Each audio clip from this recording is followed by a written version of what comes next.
What is up, everybody? It's Dr. Vibe here, host and producer of the award-winning Dr. Vibe Show, the home of Epic Conversations. And I'm the host of Epic Conversations, 2018 Innovation Award winner, 2020 Best Podcast News Award winner given out by the Canadian Ethnic Media Association. I also co-host and co-produce the only online show in the world for dads, fathers, and male caregivers. It's sponsored by Dove Men Plus Care. And being part of that movement, we've reached out directly and indirectly to over 500,000 dads, fathers, and male caregivers around the world. And as always, I'd like to say you're blessed, highly favored, a magnet for miracles, and a solution for someone's problem. You're watching The Morning Vibe on March 6th, the first Friday of March, and time already seems to be going by right quick. And we are joined this morning by Mr. Roger Dundas, publisher and co-founder of BuyBlacks.com. Dr. Dundas, as I like to call him. How are you this morning? I wish I was a doctor. We have doctors in the family, but I'm not one. Okay. What's been going on in your world? And thanks for making time to hang out with us today. Where do we start? Where do we end? Where do we start and where do we end? Went to the Black Diamond Ball on Saturday. I know you told me. I need to verify just by pictures, but I believe you. I have evidence. I have Roy Virtue pictures that I can share with you. Yeah, absolutely. I was there, and Sean Coffey, he does good events. I must say that the event itself was well put together in terms of the flow. It's just I think the way how he's doing it now versus how when he started it 11 years ago is a totally different format. I think I like the old format better, Okay. And if I can politely interrupt, there's a lot of people who don't know what the Black Diamond Ball is because we have a global audience. So, and also saying where it was and what it's evolved and your thoughts. Well, I was gonna go ahead. So the Black Diamond Ball is a celebration of, I would say, Black excellence in the community. It's typically food. You have food. You have performances, and you'd have a fashion show. So the fashion show is one of the hallmark things that I guess Sean does. And it's kind of the final event. It's the last Saturday in February. So for Black History Month, it's kind of ends off Black History Month. And anywhere between 500 to 1,000 people would normally attend. They switched venues this year as well. So they used to do it at the Royal Fairmont Hotel for a number of years, and they went to Liberty Grand down in CNE. So that was I think that venue was also better in terms of how they laid it out. One side they had the food and all of the quote unquote formalities, and then on the other side they had the fashion show and more of what I knew it to be, like cruiser tables with cocktails passed around. You can buy drinks, and then there's a fashion show, and then there's a performance by an artist. So that's what I knew it to be back in the day, more casual, formal, for want of a better word. No, it's formal. Black. Now it's gala. Gala, yeah, it's a gala. You sit down around a table of 10, and you get your food served to you and all that good stuff. We were at the sponsor table, the lead sponsor, so that made the night very enjoyable because they had perks, more than the average attendee. So, well, come on, Camille and Roger deserve perks. So come on now, come on, they've earned it and deserve it big time. Yeah, I guess. What else, if anything, you want to share with us before we go to break? Hey, you know what? Restaurant Week. I always want to talk about Restaurant Week. Restaurant Week is coming up May the 11th to the 17th. And we're right now in the stages of finalizing the participants. I know that there's some regulars, there's some new people that have joined on, some new restaurants. Unfortunately, some of the restaurants that participated last year have closed. You were actually, let me correct that. There are restaurants that didn't participate last year, but participated the year before. So they participated 2024, sorry. Didn't do it 2025, and now they're closed. So I'm just saying. And for those people who may not know, Roger and I talk often offline, and I was saying to Roger that with the amount of representation restaurants have when it comes to black business in general. And Roger, you were saying like 20% of all black. 20%, yeah, just based on our business directory. So Right. if you take our business directory as an absolute number, whatever the number is right now, I think it's about 4,300, I think, somewhere around that. Then 20% of the businesses on that business directory are food businesses, food and beverage. So it could be bakeries. So you have to count bakeries, caterers, restaurants, and consumer packaged goods businesses that focus on food. So food and beverage businesses, which is easy, right? Because we have to eat food. Yeah.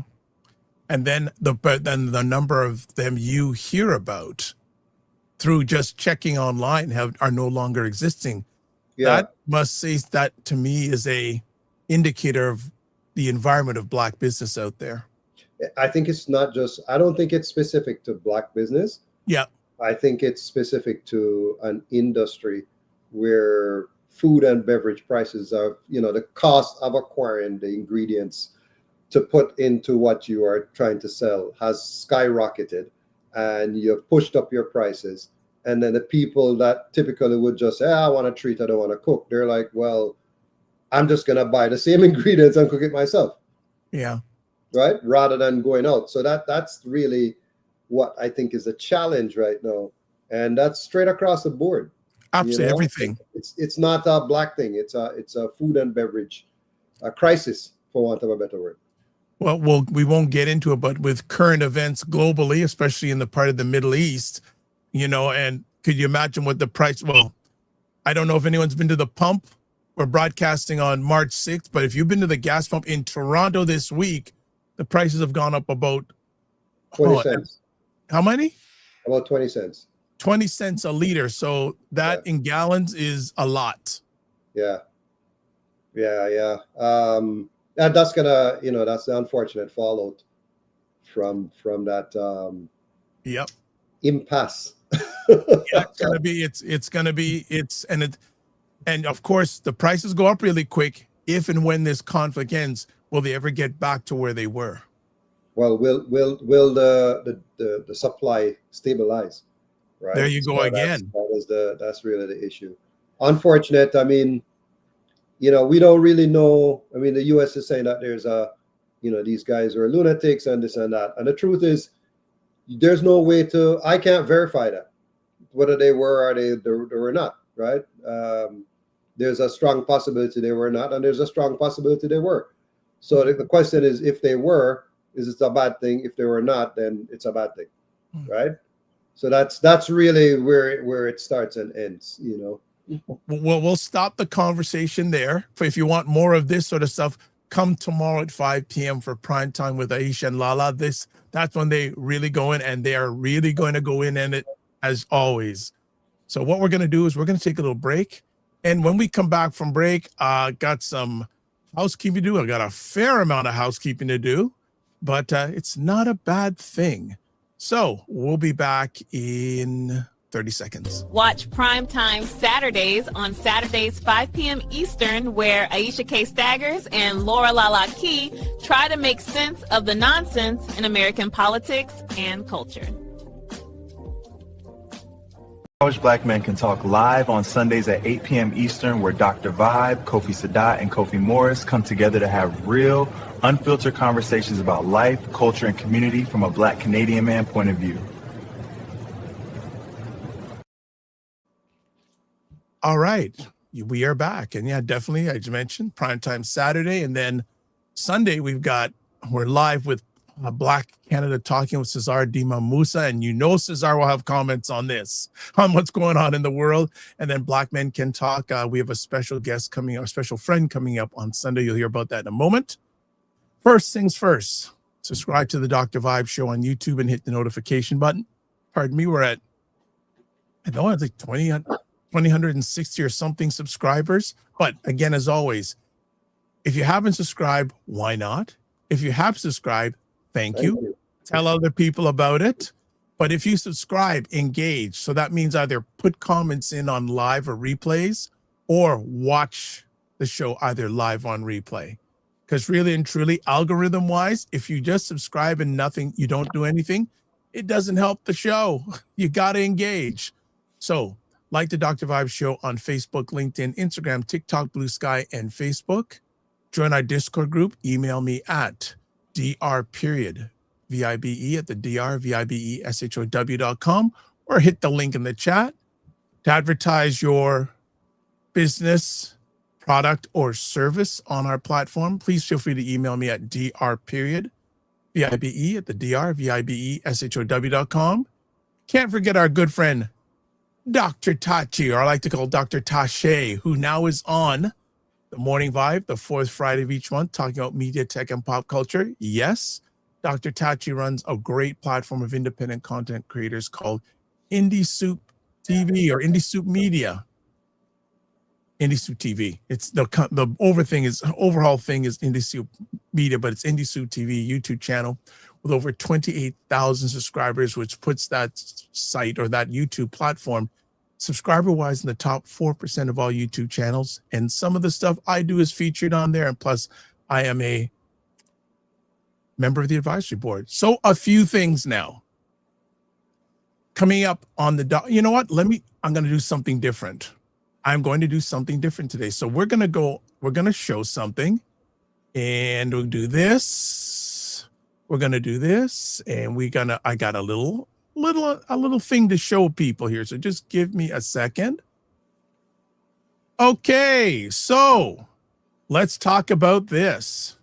So whoever controls the narrative controls the outcome. For too long, global media has told our stories, people who look like us, through a distorted lens, framing Black communities with stereotypes instead of truth and dignity.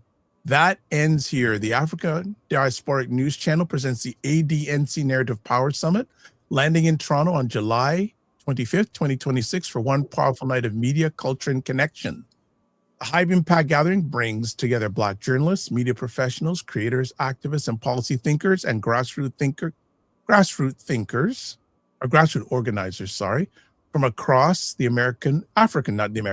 African diaspora to shift narrative power back into our hands. So headlined by Philip Scott, founder and CEO of the African Diaspora News Channel, the summit centers around the essential role of Black-owned media in shaping truth, influencing policy, and driving economic change and cultural change.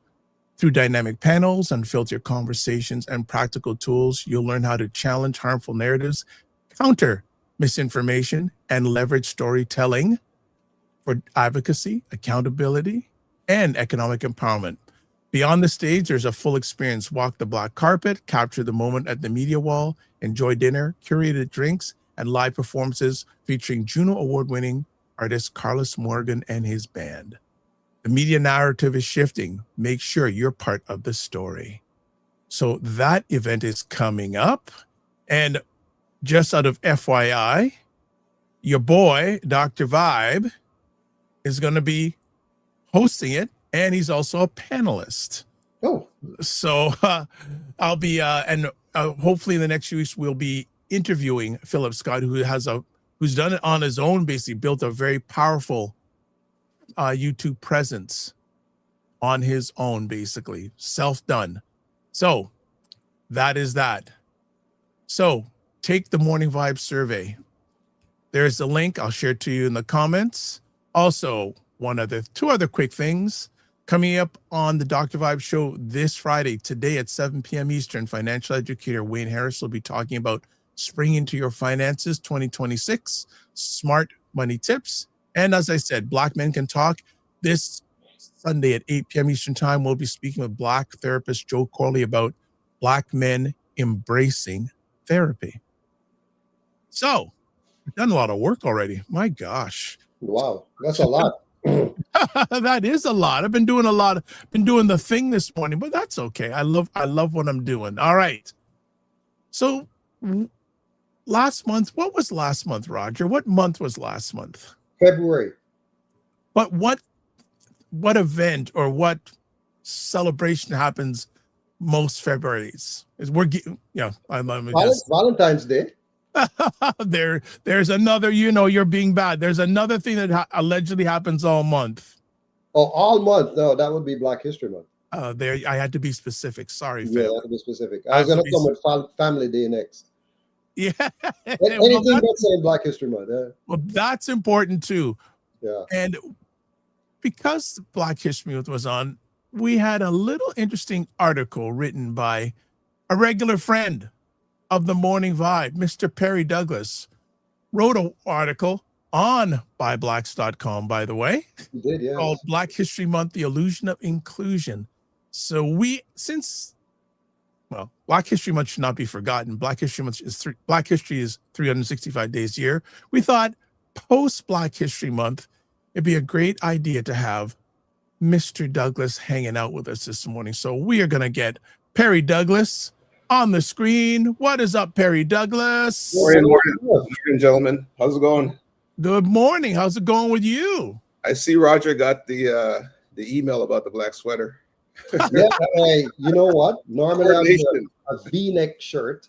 Yeah. But I have a cold, so I needed to feel a little warmer. So I got the black sweater rocket. Well, it's like 11 degrees tomorrow, but it's going to rain. So is it finally over? We'll see. We'll see. 100%. We'll see. Before we go any further, I want to shout out some people in the room. Fitness IQ Cam says, morning. Also, JG Mars from Colorado, good to have you here, says good morning. Shuluk, CISSSP, says good morning. And Champ, 4512, good morning to the Vibes crew. Fantastic. Good to have you all here. Perry, I love when you come on because you like to shake the stick. I'm a troublemaker, man. Boring. No, you shake the stick. You like to shake the sticks. So let's get right to it. Yeah. About this article. So what moment or observation pushed you from Black History Month has value to Black History Month has become an illusion of inclusion? I mean, first of all, that title is my editor, Roger's dear wife. She I don't know. I give her stuff and she comes up and she does a hell of an editing job. So, I take credit obviously for the article, but I must give credit when I saw the title. Like, that's it. I mean, I had that written in there, but she has a way of just getting it done, man. So, anyways, for me, what I like to do, I like to see, and I look at the world for what it is, not for, what necessarily we want it to be. And you have to play your cards based on the reality, that particular reality. So for me, I've seen, Black History Month start as a way of, given notice, well, not notice is not the right word, but acknowledging that there is Black history, and all history is not Western-based history, and Blacks play a role in that. So I've seen that move, however, from a noble cause to one of performative arts. What I mean by that is that it's no longer about the history, self-examination. How can we become better? How can we, understand what our ancestors have been through and understand that the period of time that we live in terms of opportunity, how do we advance ourselves as a people? It's become more of just celebration. People want to be on LinkedIn, getting awards, all that kind of stuff. And for me, at least from my perspective, I don't think Black History Month should be about that. Black History Month should be, even for me, a self-examination of ourselves in terms of where we are, where we could be, and what we're doing in order to create, generational wealth and opportunity for our younger people. So the whole thing, before I make this comment, I want to ask, Roger, both you and Camille were at the Black Diamond Ball? Yes, we were. Okay. We were talking about that. I'm going to keep that. I want to keep that between myself and Camille. But we had a discussion about the Black Diamond Ball, because if you read, I believe it's is it sponsored by RBC? It is. Okay, so yeah, if you read in the article, I took some quotes from what they're trying to do, and we broke that down in explaining, yes, this is great, but the people sponsoring the ball control the narrative, right? And by those who are sponsoring and paying for it, right, they therefore controlled the narrative. But we necessarily don't have control of our own narrative anymore, because it's all about money, as we know in this world.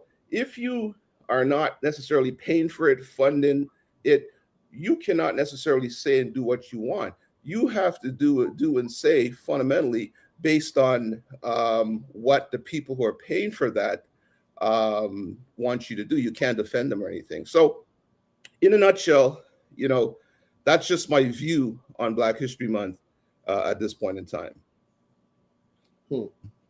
Okay. I think that's a mild version. Yes, it is. of the article. That's a very, very mild version. I'm trying, Roger, I'm just trying to, it's a mild version. Yeah, I mean, okay, so runningbyblacks.com, we are doing stories on Black Canadians 12 months a year, 365, 20. We're working on stories 24/7. We're always working on a story. I just want people to understand that we're every day, Monday to Sunday, we're always, somebody at byblacks.com is working on a story to talk about Black Canadians. Now, we do dip back into, covering historical subjects. It's important to educate people, as you said, on the history. But make no mistake about it, we are creating history right now. Whatever we're doing now is going to be in the history books Correct. Years from now, right? So it's as much as, and I understand what it was, why I think it's Rosemary Sadler and Jean Augustine fought Correct. to get this Black History Month going, to make sure that history was taught to more non-melanated people. So it's not really, the Black History Month thing is not necessarily for melanated people per se, than to show non-melanated people that, hey, this is the actual history of Black Canadians that you're not really seeing in your textbooks, that's being erased. It's not really anywhere else, but let's concentrate in a month and tell this history. I don't know if that's the right approach. I think it should just be embedded in what's that term now that they use? It should be systemic teaching of Black history all the time, right? Versus just condensing it into a month. Because people come now and they say, oh, well, I advertised on ByBlacks during Black History Month, so I'm done. So I don't need to advertise for the rest of the year. Or I supported, Ontario Black History Society and Black History Month, so I don't need to support them for the rest of the year. You see what I'm saying? It's somewhat of a, as Perry said in his article, just tick the box. Yes. Right? And he said, okay, I've done this. I did it then, so I don't need to give again. Yeah. So that's kind of 2 cents of what I think about it. It's not a 1 month endeavor, is what I'm saying. And every media host, if you talk to them, they'll tell you the same thing. Black media, sorry. If you talk to the Black media, they'll say, bro, we're doing Black history every month. Yep. Okay. I want to ask another conversation piece put out there for Perry, saying you describe Black History Month as, quote, a performative series of celebrations that creates an illusion of progress. What are the telltale signs an event, gala, or campaign is performative instead of transformative? Yeah, 100%. But I just want to quickly, before Roger made a good point. about 12 months a year, and you're doing, they're doing Black History 12 months a year. One of the things I say is it's our responsibility as parents or whatnot to set the standard of teaching our kids. Black history is just not a 1 month thing. So that for me, it's about taking personal responsibility, as Booker T. Washington said. It's personal responsibility. That's the only way you're going to make it forward. But in regards to your question, one of the telltale signs, and Camille and I were talking about this, it's all these awards that are created. It's like everybody gets a medal, like in young kids sports now, they create awards for people. And a lot of, listen, I'm not here to, to call out anyone, but even in sort of the Black executives or elite or whatnot, they're paraded. And I noticed for a fact, because when I worked on Bay Street in the investment field, I've experienced that. So they'll parade out their Black employees, make them do things, make them say things, give awards, like for what, right? So it's an illusion of progress, because here's the fundamental point: you don't have ownership, right? Booker T. Washington said that. You don't. Marcus Garvey, in the article, you have Malcolm X. You have to have ownership. So the illusion comes down to you believe you're progressing, right? But you have no ownership, because ownership of whether it's equity and wealth allows you to assert a certain level of power and get what you want done. But if you don't have ownership, you don't have progress. So it's the big illusion that, I'm going to use this as an example. Again, not calling anybody out. Maybe today, Roger, is the milder side of You're afraid of me. Roger. Yeah. But it's this, some of these executives, sort of the Black so-called elites, right? They feel that because they got a job and they're vice president of this, and there's 1,000 vice presidents in the organization, that somehow they've made it. And I was having a conversation with a very senior Black person on Bay Street, right? He said, Perry, obviously not going to reveal any names, but he said, Perry, man, you know what? I'm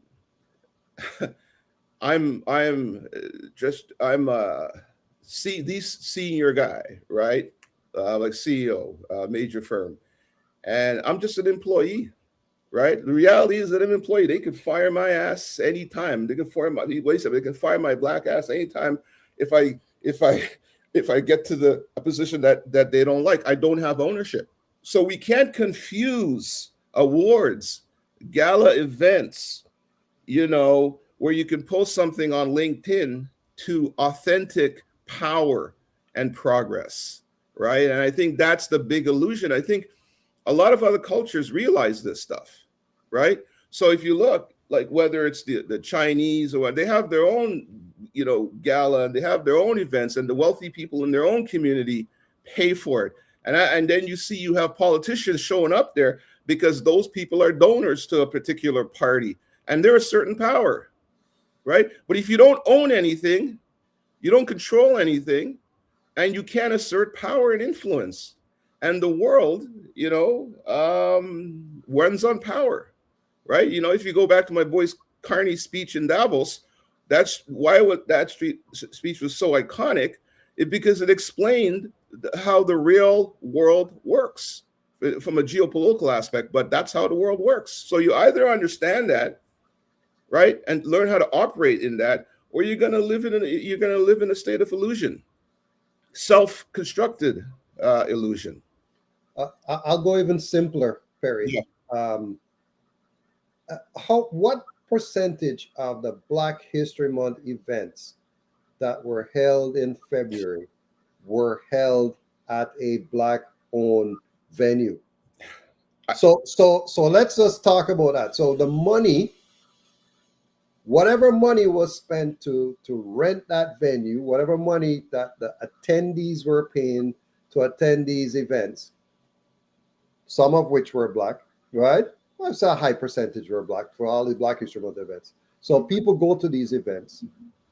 and then the money is leaking out Yes. of the Black community Yes. back into another community. Yes. How does that make sense?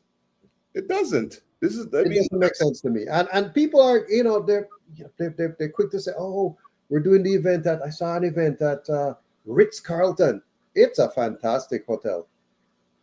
But my God, man, you just paid a ton of money. I guarantee you are not able to use a Black caterer at that space. 100%. You have to take whatever food they are preparing there, that whatever it is. I'm not going to comment on that, right? But the money is just leaking out. And I find that that's the challenge that I see with a lot of Black Canadians. They don't support Black businesses enough. No, and Roger, you hit the deal right in the head. I'm actually going to use the Ritz-Carlton because I've been to the UE Ritz-Carlton event, right? And if you had enough power, if you were sponsoring it, right? For me, I'm going to say when I'm a billionaire and I'm sponsoring an event like, let's say a legitimate event like that, and let's say we can't find a hotel, as big, a big space, Black owned like the Ritz-Carlton, I will say the food has to be catered in by, whether you get a whole bunch of Black caterers or whatnot, everything has to be Black. Other than that, I won't write the check. That's it. That's power. That's it. And that's what the tech bros are doing to Donald Trump, like in the US. That's why they control everything. Because it's about money. But if you don't have that equity, you don't have anything. So I think your analysis, Roger, is fantastic. Because I was at that event and I'm just, I heard one, Black guy say, oh, Rich, I love this. Like everybody's taking photos. I wasn't. Everybody's taking photos. I'm like, I was there to support my boy. That's what I was there for. Right. So one guy commented, oh, I love it. Rich Black folks. I mean, I said to myself, you don't even know what rich is. If you think I know who you are, and I know who the people around here, and they're not rich. So don't mistake, okay? Don't mistake income, high income, even 7-figure income for wealth, okay? Because if you don't have equity, okay, it's not wealth. So again, I think your Ritz-Carlton, not Ritz-Carlton, but your Ritz-Carlton example is important. None of the Blacks, there's no Black venue. There's no wealth. No, that's not true. There are Black venues. Yes. There's no Black venue. That's what I meant to say. That's up to the level of, let's say, Liberty Grand, where we went to for the Black Diamond Ball. Yep. So where I want to ask the question, I mean, I just came here in 2000. I came to Canada in 2000. Oh, really? So what I want to ask the people who were here before, why didn't you collaborate and create a Black venue? I'm just, as I said, okay, so let me give you a different example now. The Alliance of Jamaican Alumni Associations. I'm going to hit them every time, right? Because these guys, 37 predominantly Black schools, if you ignore like the Alpha, because Alpha had a lot of Chinese Jamaicans back then, and maybe Immaculate had a lot of white or Chinese Jamaicans as well. But for the most part, Black schools. And they will be doing their fundraising dinner dance. And they will not do it. The highest percentage of them are not doing it at the JCA or Tropicana, where they can be accommodated in numbers and have more flexibility around bar income. So they can choose to say, oh, we're only going to serve Shandy and Red Stripe beer, which are actually not really owned by Jamaicans anymore, but you get the point, right? Yeah. They could focus on, okay, we're just going to support some Black-owned brands, right? We're going to do it in a Black-owned space and bring in a high-quality caterer like Selwyn or Chef Noel or whatever, Chef Brie or anyone. There's so many fantastic Black chefs in the community. But instead, they will take their event to Peter and Paul or Pearson or wherever else, which is not Black-owned. So these are things that this is just an easy way. Why can't we just say, okay, we're spending I don't know how much they're spending per year at these different venues, and say, hey, you know what? We're going to collaborate this money that we would spend and give to a non-melanated business, and we're going to invest in trying to own a proper space. I'm just saying. I ask them that all the time. And what's All the right. answer? Can I just permission to jump in for a bit? I got some comments here. JJ Marr says, whoever controls your funding and finances is the puppet master. 100%. Black American history has been under assault for some time, and he's JJ Mars is from Colorado. We also have Shuluk CISSP says performative. Also, welcome to Black Nerd Talks. Good to have you here. Usually you jump in on my Sunday evening show with Black men. Good to have you here. JJ Mars says the Congressional Black Caucus, the talkers, he calls them, would go every year to a white-owned luxury hotel to party and give each other awards for basically doing nothing for their constituencies. 100%. Leading blacks. 100%. And then Ray of Godfather is here saying, good morning, gentlemen. Do you think, Roger, that most non-melanated folks care much about Black history, that there needs to be a month designated to it? Yeah, it's an excellent point, Ray. Well, excellent. Well, you know what, Ray? Yes and no. But the thing is, though, that it gives us an opportunity to educate people about our history, and one person at a time, just to let them understand that, hey, these are the things that happen, and these are the things that happen. Things are still happening, right? It's not like racism has gone away. Yep. Racism exists right now, right here. If you go to the supermarket, you will experience racism. You go into the store, you're going to experience racism. You get stopped by a police officer, you're going to experience racism. It's not gone away. So it's just to educate somebody and let them think differently, right? Yeah. Let them see. It's humanizing a people, right? Because they have a perception that dehumanizes a whole race of people. Yep. I agree with Roger's Ray's comment, but I also agree with Roger's comment. So there has to be a balance. I agree with what Roger's saying in regards to because of the history of Black folks and how they've been depicted in Western, Westerners write the history too, right? The conquerors always write the history. So I believe we need some form of recognition, whether it's a month or whatnot, that could be debated, but I agree with Roger. But I also understand where Ray's coming from.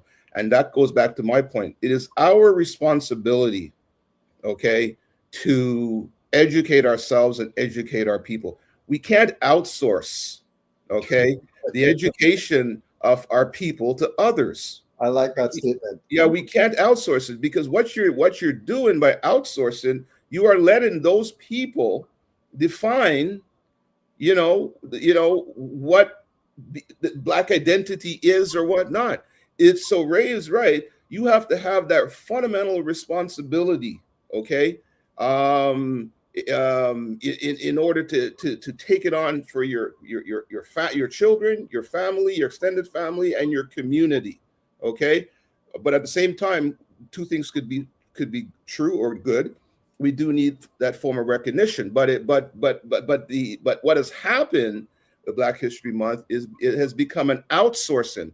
I believe when I read the Black Diamond Ball, I think it's in the article there, because Camille kind of sensitized it a little bit, but she put the quote in there.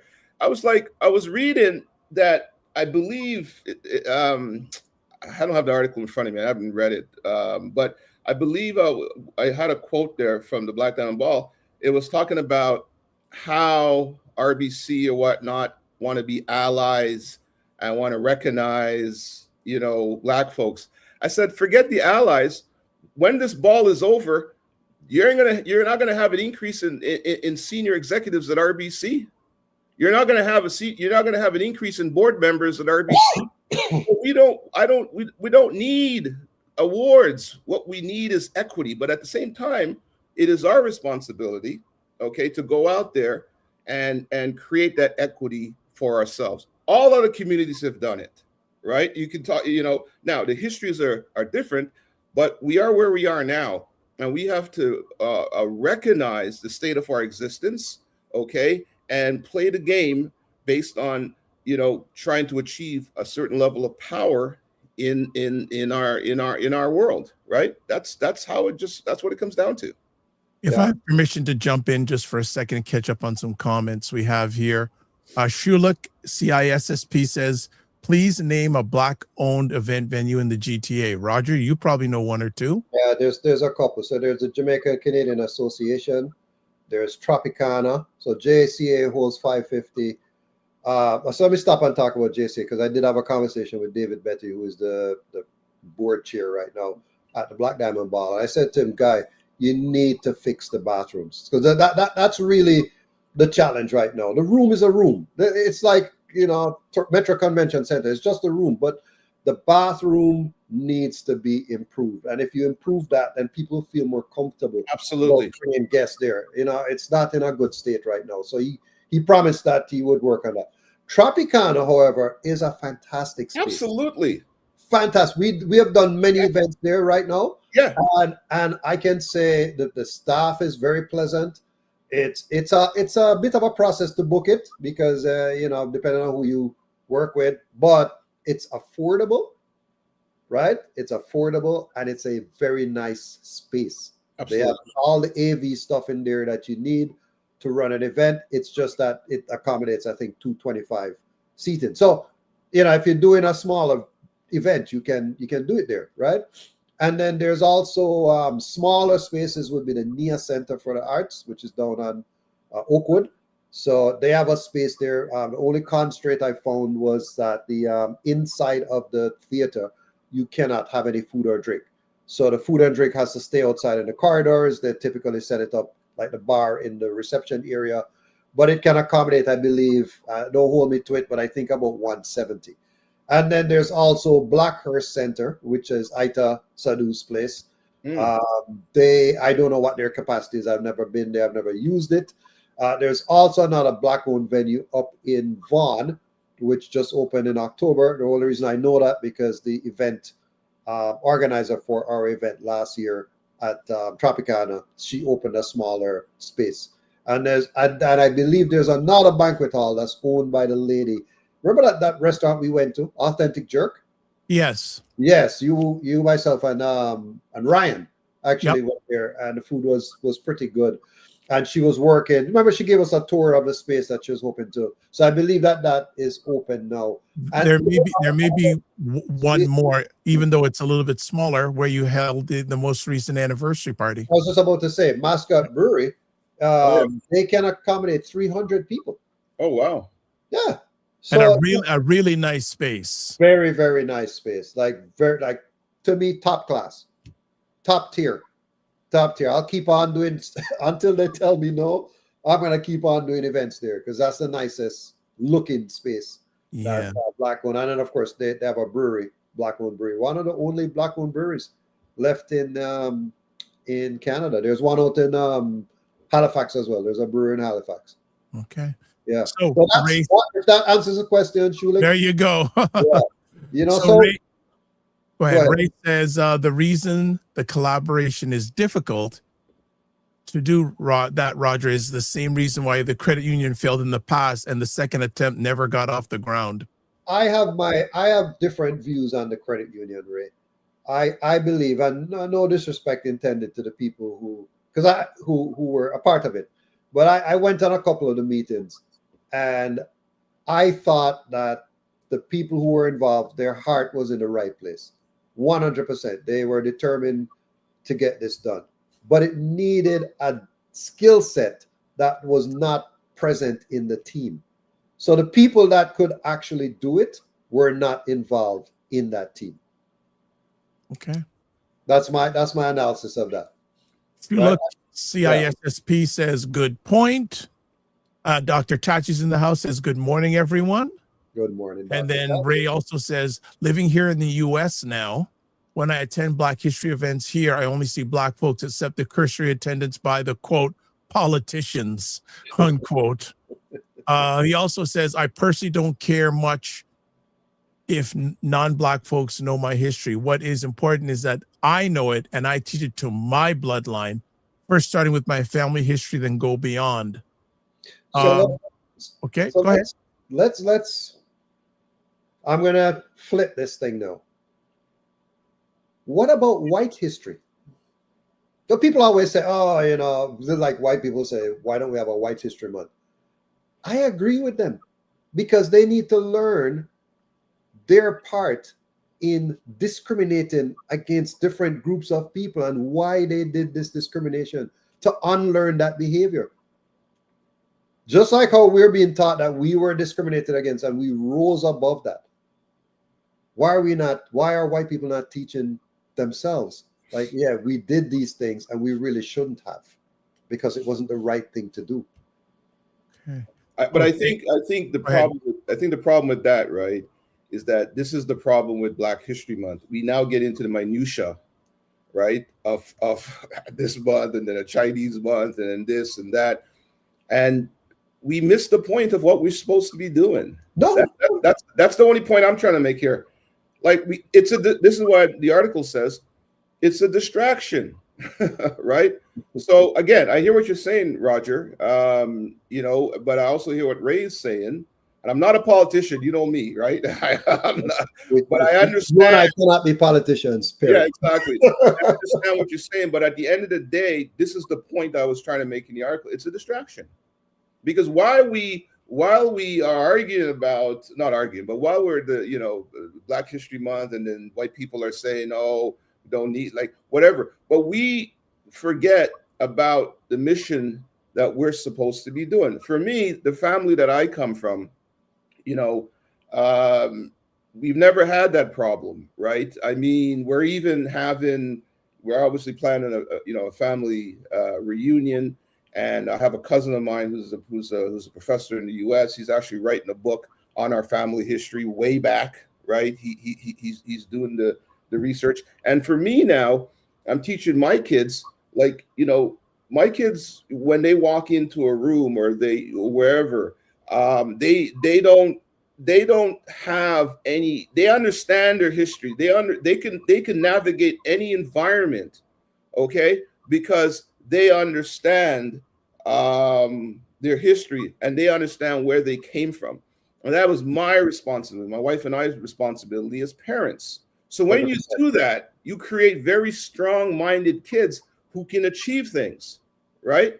So you know, that's really, I think, what we have to focus on, because again, Black History Month is an outsourcing. And whenever you outsource your intellectual capacity, or whatever you outsource things like that, you now create fragility within your own mind, within your own systems and within your own community, right? So again, everything comes down to personal responsibility, because the world doesn't really care about you, right? We live in a world of self-preservation, right? I call it the sophistication of self-preservation. Nobody cares about you. So it's up to you to care about yourself and your family and the people around you, right? 100%. Yeah. 100%. All right, let's move on with some more comments. Tim Frey's in the house. Says Tropicana is still not Black owned. The cost is covered by taxpayers, so they are restricted as what they can do. That's like saying the NIA Center is not Black owned. Exactly. I mean, that comment is very. That comment is very. That's not correct, Tim. Yeah. Like, okay. Whether it's correct or not, it's a distractive comment unnecessarily in regards to the point Roger's trying to make, right? Again, and this is what happens with Black people sometimes. They become their own worst enemies, okay? They become their worst. A comment like that just shows that you're not getting it, right? And fundamentally, you may be part of the problem, because if you can't understand the problem that Roger what Dr. Vibe asked, and what Roger was telling, and Roger's making a fundamental point, right? And to bring up, oh, it's paid by taxpayers. I mean, it's just like you just don't need that. Yeah, all right. So the thing is, to the point of the taxpayer, so a Black-run government-funded space is what? Exactly. What is it? A Chinese run Exactly. government funded space is what? Exactly. Is it? I mean, I don't understand, Tim. No. Exactly. Okay. Yeah. Dr. We're taxpayers. Hold on a second. We're taxpayers too, right? 100%. Thank you. 100%. So Dr. Tachi says Roger has all the deets on melanated spaces. It's my job, Dr. Tachi. Yeah. And believe me, you know, it's funny. Somebody came up to me. Finish the comments. Yeah. Yeah. Shulik CISSP says you can never outsource responsibility. Absolutely. Ray says, my point, many times those trying to build it mean well, but they don't approach those who have the know-how and experience in regard to the credit union. And then before, Roger, you make any comments, I have a question for the audience. Put it in the comments section. When you hear the phrase, quote, Black excellence, unquote, what does it personally look like in your everyday life? So just want people in the audience, if you can respond, whether it's live or on replay, to touch base. Roger, I interrupted. What did you want to say? Yeah, somebody came up to me and, you know, people have been asking me about the anniversary event and doing it, you know, like more like a gala, you know, because we do acknowledge the People's Choice Awards winners there. And I said, look, I'm going to tell you one thing. I have to use a Black-owned space. So that's going to be my thing, right? Yeah. You have never seen me use a non-Black-owned space. I rather not do the event. That's what I said to them. I rather and so if Tropicana was my only option, only 225 people would be coming to my event. Yeah. Because I don't get it. You know, when you and I see what, you know, yeah, okay. The Black Diamond Ball is different because RBC pretty much pays for the venue. Yeah. So that's not your cost, right? And then, yes, they do hire a number of artists, and there's a Black designer that gets exposure because they do a fashion show, and there's singers and all of that. And there's a lot. Grace was involved, and Barbados Tourism Board and Jamaica Tourist Board. So yes, there's a lot of exposure for Black businesses, but still, some of that money has gone to Liberty Grant. Yeah. Whereas if we had a Black space and RBC did sponsor it, which I know they will, because I spoke to them yesterday as well. I know they will. They would sponsor it into the Black space and let the Black space get the funding. Yeah. So the challenge is now, and I've been talking to people with money, and I'm encouraging them. I've said, look, how can we get this thing done? Yeah. Where can we identify as land? I think Ray had said, you know, you need about 3 to 5 acres of land where we could build up a massive facility. That's just a banquet hall. That's all it is, with a hotel beside it. That's all we need. Black owned and controlled, that's first class. And then you can attract those 37 AJAA. You have a built-in audience of different, it's not just that, you know, think about the BBPA, the Chamber, AC, all these different organizations that are looking for spaces that really look good to do events, and then hire Black caterers. You can imagine the amount of money that's coming back and staying in the community. Just think about it. I'm not a caterer. This is not for me. This is not for Roger. I'm not advocating for this for me to make money. I'm advocating for Black Canadians to make money. I think Roger made a point there, which I think is very important. I don't want it to be missed. He said that if he's going to do an event, people ask him to do galas or whatnot, he's not going to go to, you know, a white-owned venue. He's going to do it. He's going to do it at a Black-owned venue. So if the reality is he can only do it at Tropicana, right? He will do it only for 200 people at Tropicana. Okay.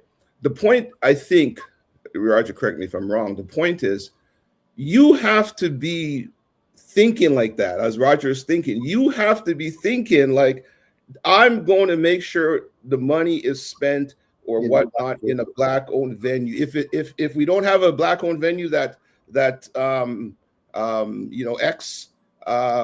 could fit, then we're going to do it here. You see, that is the mentality that we have to have. If we don't have that mentality, we're not getting anywhere, because other groups have that mentality that they're going to spend their money and they're going to invest in Black-owned things, so which helps create equity for those organizations or whatnot, right? So I think what Roger's point for me, what it is, it's about mindset. It's about how you think. 100%. If you're not thinking the way Roger's thinking, then you're not, like, we're going nowhere. You understand? So it really comes down to mindset, in my view. More comments? So Ray responded to the question I put out there, saying the term, quote, Black excellence, unquote, doesn't mean too much to me, as I see it's overused and misused. Yeah. I agree with that. And Tim Frey says, I love that we discuss these topics. We need to, and I respect everyone to have their own opinions, but Perry, to say my comments are ignorant on this topic is ignorant of this topic, then investigate. So hold on a second here. I never used the word ignorant, did I? Yes, you did. Okay, if I did, then I used the word ignorant in the pure academic sense of the word. Okay, because the academic that word means you don't know. you are ignorant of the fact. Okay, that we are taxpayers too, and there are other groups that are funded, Chinese, Italian, or whatnot, community centers that are funded by the taxpayers. So you're ignorant of the fact of that. So I if you take offense to that, and you actually feel so offended by that to actually come back and make this comment, I think says a lot about you versus a lot about me, right? And I will reiterate, I think you've missed the point Roger is making, and that's the problem. When you miss the point and you're distracted, okay, you come up with comments like that. So that's what it is, and that's my view. Okay, Dr. Tachi says, I agree with Ray. Black is inherently excellent, so it's almost redundant. That said, I understand the mindset of where it comes from and why people feel the need to say it. Yeah. Ray also says, the family's in today. Roger, when you mention Black owned, are you referring to Black Caribbean or those owned by Blacks from the continent? I would think there may own a few venues, correct? When I say Black, I mean everybody, Ray, always. Yeah. Yeah, Okay. always. African, Caribbean, if you want to say Scotian as a separate, it doesn't matter. There is another venue, actually, now that I think about it, it's up in North York, and I believe it is currently run. I don't know if it's owned entirely by a Ghanaian brother. So I don't know if it's owned outright, like the actual ownership, or if it's leased and run. I don't know, but I can find that out, because it's I think it's George Finn's brother that runs that space as well. Okay. Yeah, there's another one in Ajax. What am I saying? There's another one called DNA Event Space, because we were looking at doing it. Remember, we were looking at doing that Dr. Vibe, the fundraiser for Chase Soccer team. Yeah, the soccer. Yeah, in summer last year. Yeah, so there's DNA Event Space in Ajax as well. I think that holds 200 and change. So Roger, isn't there your he's a friend of yours up in Barrie? He has a nice, what's his name? Harlem, the guy from. Yes, Black. It's not an event space though. It's it's more like a retreat. Yeah. So they'll do like yoga retreats or wellness retreats. It's like a mini hotel. It's like a spa hotel, and food is included type thing. And you go up there, you spend, you can. The only reason I say that because we are having a family reunion this summer, and I think that's the space we're booking, right? Oh, nice. Nice. That's very nice. It's a nice space, and especially for the summer, it's going to be beautiful. I've been invited there a couple of times. I know you guys have but I've never been. It's nice. Yeah. It's a nice vibe. It's a nice vibe. It seems to be every time he has it. No, it's competing with my son's soccer schedule. So, so my point is that we're trying to book a family event. We definitely looked for a space that was Black owned, right? And that's really what the point is. So Perry, I want to ask you, you're pretty direct about some Black leaders being part of the performance. How do you decide when to criticize from inside the community versus keeping a united front? It's not about I think we united front. The word, when you say united front, right? What is the purpose of the united front? If we have a united front, but fundamentally, it's fragile and it's wrong and it serves the wrong purpose. So, do we substitute a united front for doing what's right? So, for me, I don't think. For me, when I you if you put yourself out there as a leader in the Black community, okay, it's up to people. For me, as you know, I write stuff, and I come to things as from an intellectual perspective. And I'm not calling myself intellectual or whatnot, but it is the job of intellectuals to criticize within their, to criticize people out there, because other than that, you will have people not being held accountable, and you will have people, doing things that necessarily is not in the public interest or whatnot. So I don't see myself as deciding who to criticize. For example, I'll give you an example. With this article, I wrote this article, right? And then Camille came back and said, I need some examples. I'm like, oh God, I didn't want to go there, right? But this is really why it's so important to have a good editor, right? She says, Perry, I need some examples. I said, okay, fine. So then I came back, boom, boom, boom. I gave her the examples. Me, plain speak, here are the examples. And I'm like, I said to her to note, I don't want to use this examples again, because it's like, it looks like I'm making it personal. It looks like I'm hitting on the same people. So if you read, she gives example. She sort of took away sort of the names and all that, so it doesn't seem personal. And then she gave the example to support the article. So I don't think, for me, I sit there and when I write an article, I don't sit there looking for a problem. To me, I see the big picture, and I see, for example, what Black History Month has turned into. And if I need examples, then I have to say, okay, based on the context of what I'm doing, what Camille is saying, what are the examples you can use to illustrate your point? And that's how I do it. I don't start by picking people out or leadership out. I build the context, okay, of the story. And then, a good story needs examples. And then I find the examples that fits within the context. That's how it's done. Because if you do it the other way around, then you're not writing an intellectual, thought-provoking article. What you're doing is just writing a hit bogus piece, right? So that's how I come at it. Yeah. The notion that the media cannot criticize people, it's very interesting, because even right now, there's another media house that criticized an organization, and they sued them, not by Blacks, another Black-owned, and they sued them. And I was, it's a big issue. 100%. Talking about, it was a big issue, one of the most profitable events in Canada. They were criticizing the organization and everything. And I think what you're saying is that people feel like we shouldn't criticize our own community. We must praise in public and criticize in private, Dale Carnegie style.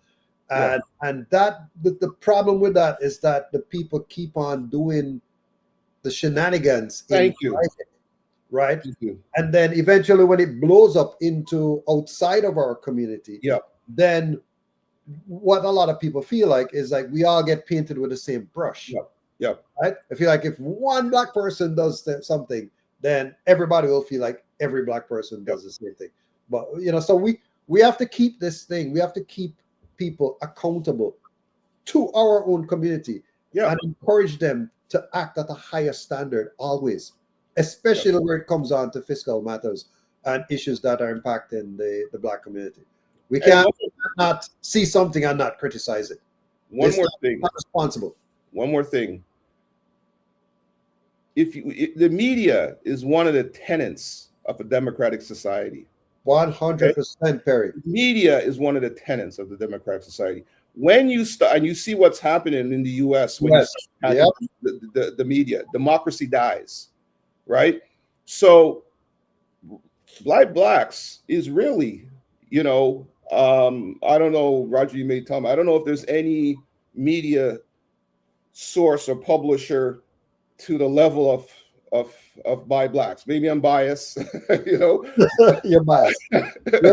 You're biased. My daughter even works for by blacks with Roger, so maybe I'm biased. But the level from what I see of by blacks and the importance of them putting out articles like mine and being critical, it's a public service to our community.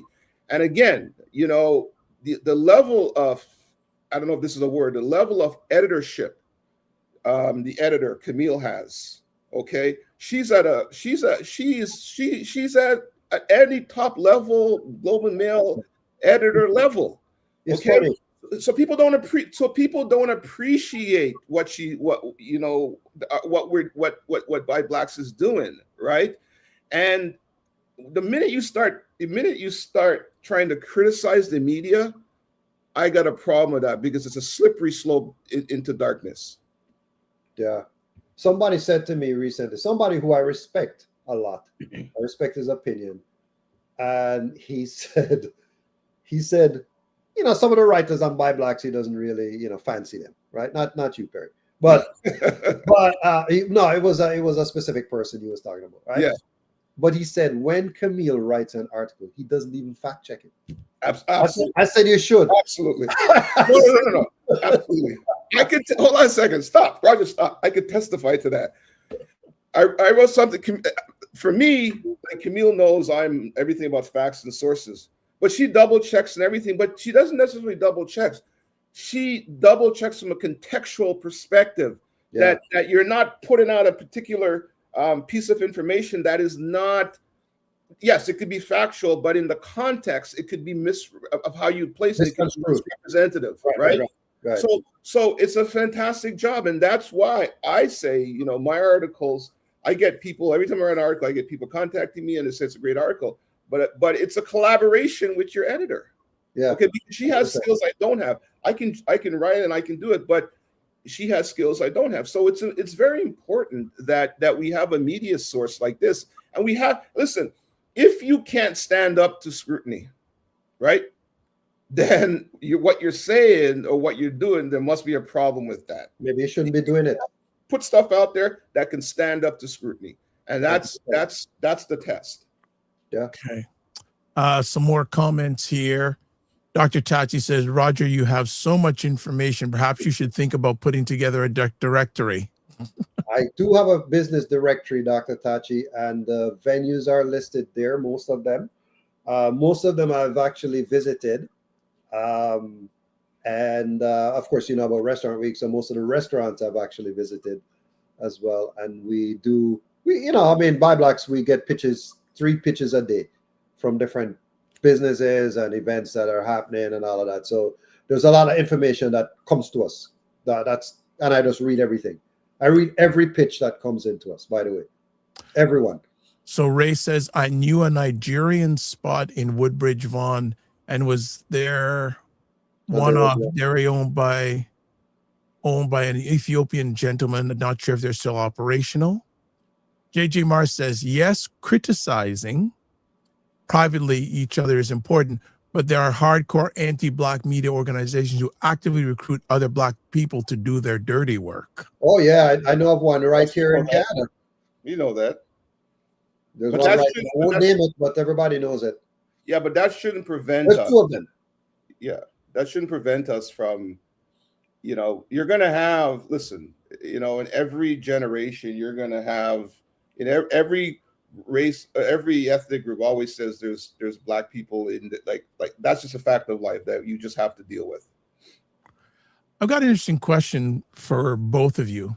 If you could sit privately with 3 types of leaders, a pastor, a nonprofit ED, and a corporate DEI head, what would you say to each about Black History Month?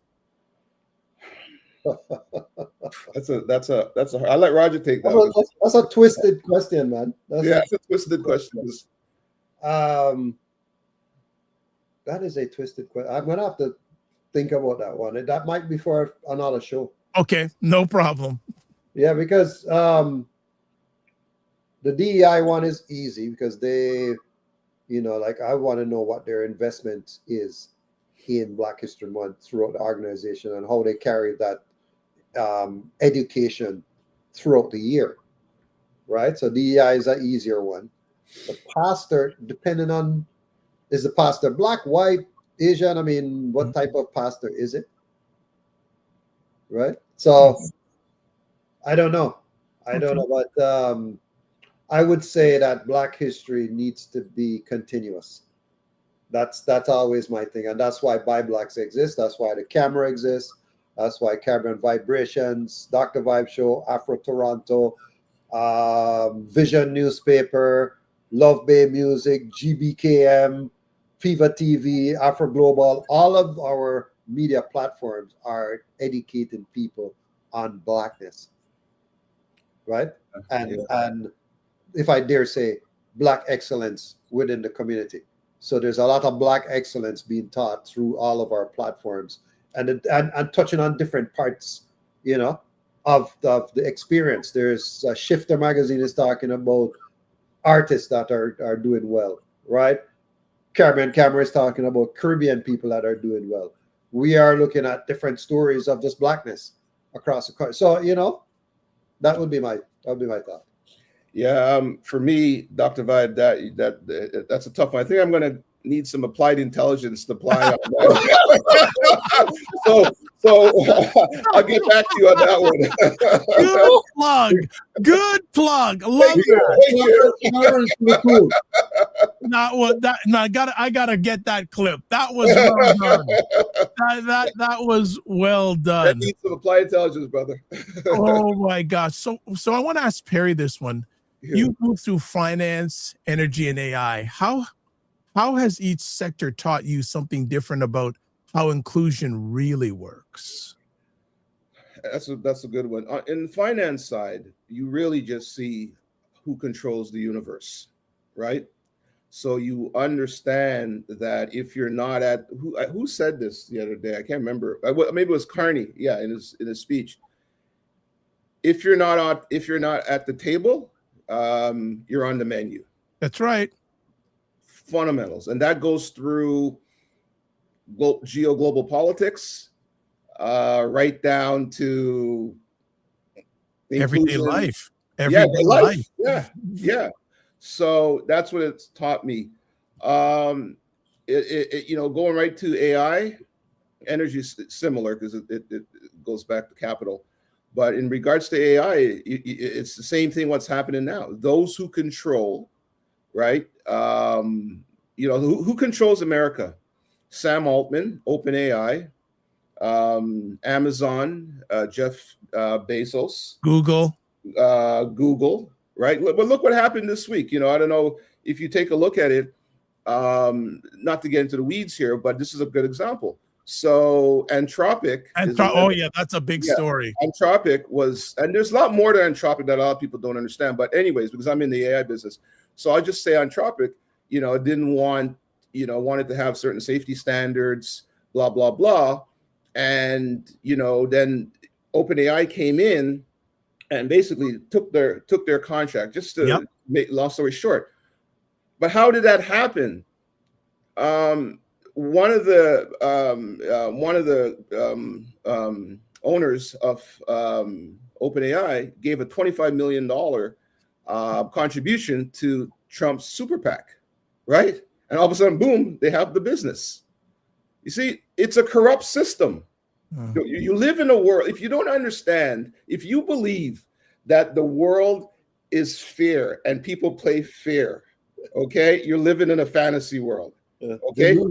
It's about power and money.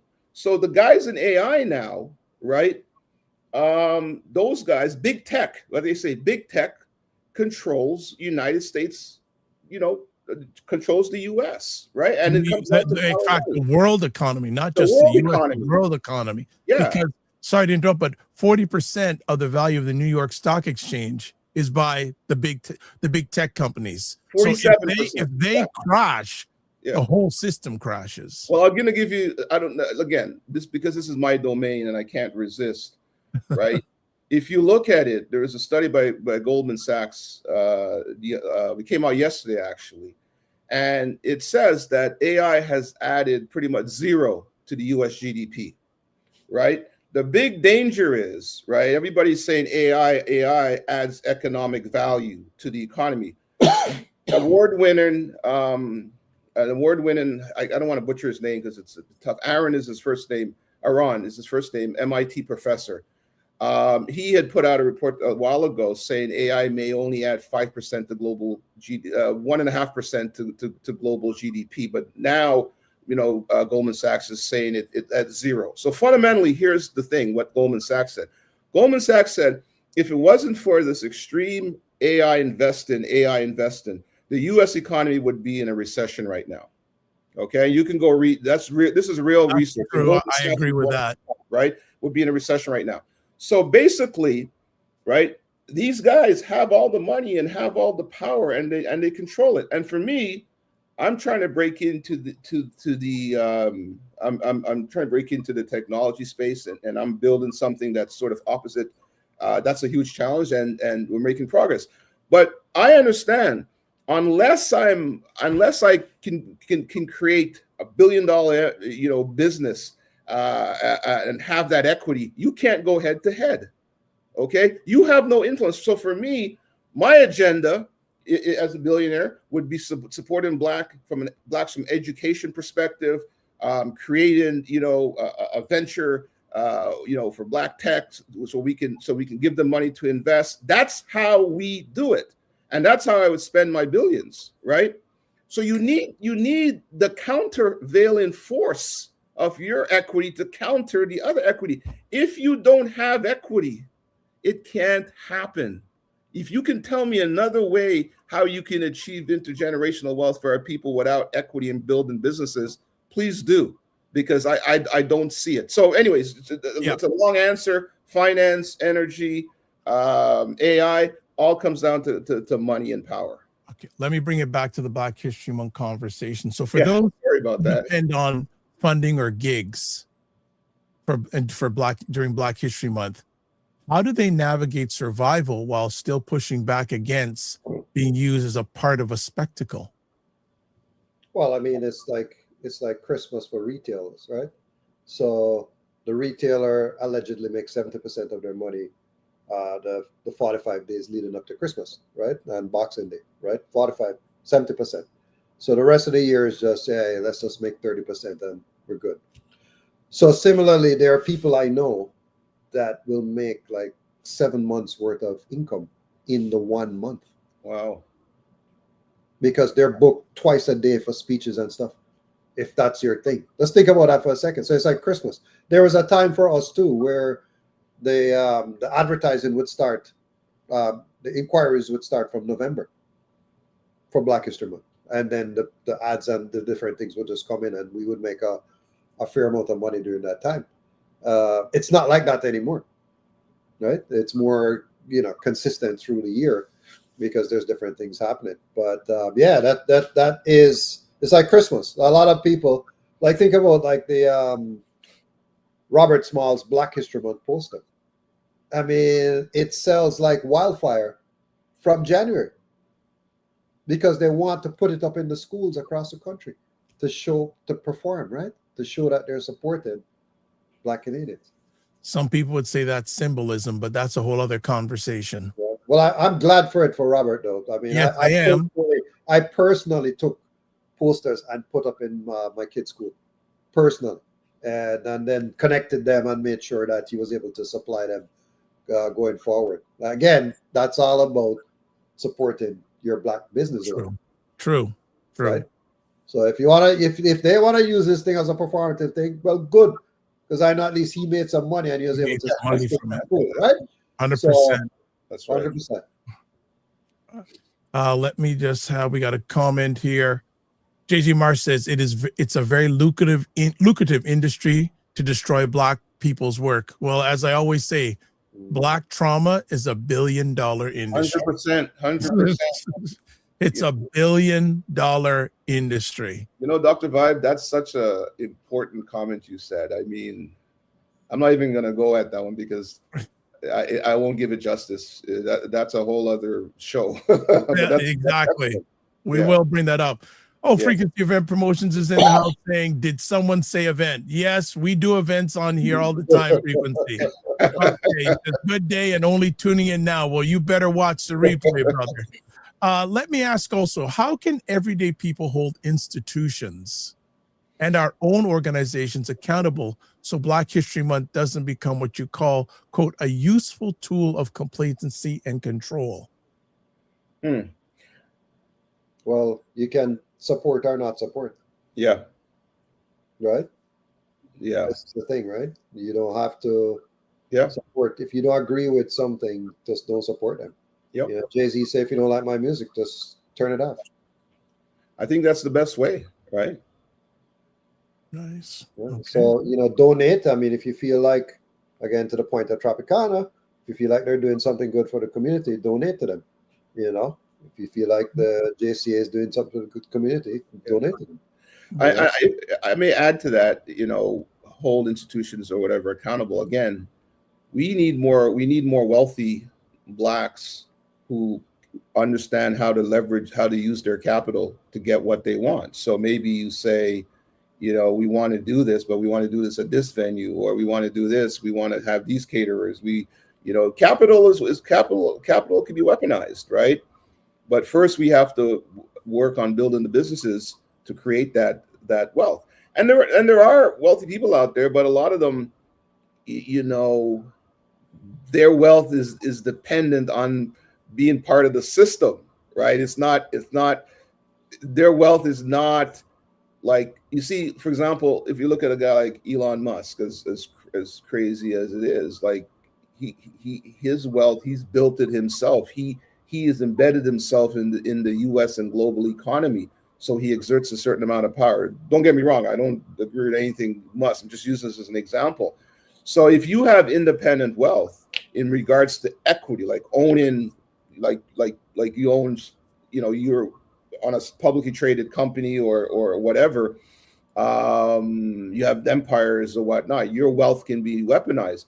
But if your wealth is essentially linked to the system, and if you talk against the system, they can take that wealth away from you. Then you don't really have true power, right? So Roger's right. Just don't support, or if you have that type of independent wealth, you know, look to sponsor stuff, but you set the terms of that sponsorship to gear it towards Black folk. You know, simple as that. We'll stop here. So Perry, if you rewrote this piece 5 years from now, Oh my God, what do you think would change? Your tone, your targets, or your solutions? I don't think anything will change because I don't think anything is changing. Like, right. So again, this is I'm just making, like, it's hard to say, right? Because like I can't see into the future, and I hope I'm wrong, but I don't see anything changing. So you see, change doesn't come unless we first change our mindset, right? So we have to first change our mindset in regards to how we approach things. So 5 years from now, if I wrote this article, for example, when I wrote the article back in, was it 2022 with about the perils of the Black North? Yeah. What's changed, right? And I wrote an article the other day as a follow-up. It was almost 5 years, right? As a follow-up to that article, everything that I said in that article, and this is the new article I wrote a few months back in Buy Black, and I basically looked at we took the statistics of everything, and nothing has changed, right? Nothing has changed. So that's a 5-year example. Nothing has changed. So I don't expect, you know, from a Black History Month perspective, I don't know what's going to change. Like Roger's right. Like, unless you don't support or unless you make certain decisions, nothing's gonna change. So again, I think I'm not sure one of your listeners said it. A lot of things come down to personal responsibility, right? I remember when just a quick example, when I was in university, I was playing football. I remember my defensive coaches always say, "Do your damn job. Don't worry about somebody else. If you do your damn job, we will be fine. But if you're not focused on doing your job, so as everybody does their jobs, the defense will get stronger, and we will progress and we will win. I mean, it might not be the best analogy, but it's the best one I can come up with at this time. Yeah, there's a lot. There's so much Dr. Vibe to think about with the community, and one of the reasons why we don't move forward. And Perry had brought up something in a discussion a long time ago about equity financing versus loans, and the need for Black businesses to get more equity versus taking a loan.